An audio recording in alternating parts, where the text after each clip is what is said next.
Au lendemain de la proclamation officielle d'une confédération actant leur départ de la CEDEAO, les ressortissants du Niger, du Mali et du Burkina Faso pourraient bientôt se voir exiger un visa pour voyager chez leurs voisins ouest-africains. C'est du moins ce qui semble se profiler au vu des inquiétudes émises par le président de la commission de l'instance régionale à Abuja ce dimanche. Ce retrait affectera également les conditions de voyage et d'immigration des citoyens de ces trois pays, car ils auront désormais à mener des démarches en vue de l'obtention d'un visa avant de voyager dans la sous-région. Une hypothèse qui, en ce début de semaine, ne semble pas inquiéter les habitants de la capitale nigérienne, désormais citoyens de l'AES et prêts à en assumer d'éventuelles conséquences. Nous, on prenait visa pour aller en Turquie, en Chine, partout. Aujourd'hui, si la CEDEAO dit que c'est forcément qu'on prend le visa avant d'aller en Côte d'Ivoire, ou bien Bénin, ou bien Niger, on va prendre le visa.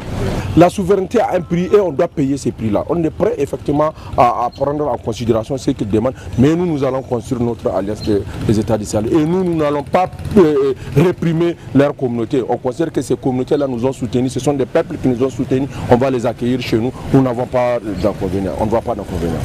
Mais cet analyste politique l'assure, le divorce amorcé entre l'AES et la CEDEAO ne devrait s'arrêter qu'aux seules instances administratives.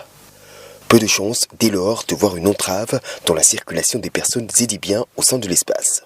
Si la libre circulation des personnes et des biens, qui fait partie des piliers essentiels de la CEDEAO, si la CEDEAO elle-même prend l'initiative de remettre ça en cause, je pense qu'elle se tire elle-même une balle dans le pied.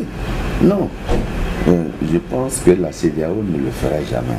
À Abuja, ce dimanche, la CEDEAO a par ailleurs prévenu d'un risque de désintégration de l'espace dû au départ du Niger, du Mali et du Burkina Faso. Les présidents sénégalais et togolais ont ainsi été désignés comme facilitateurs de la CEDEAO auprès des États membres de la Confédération des États du Sahel.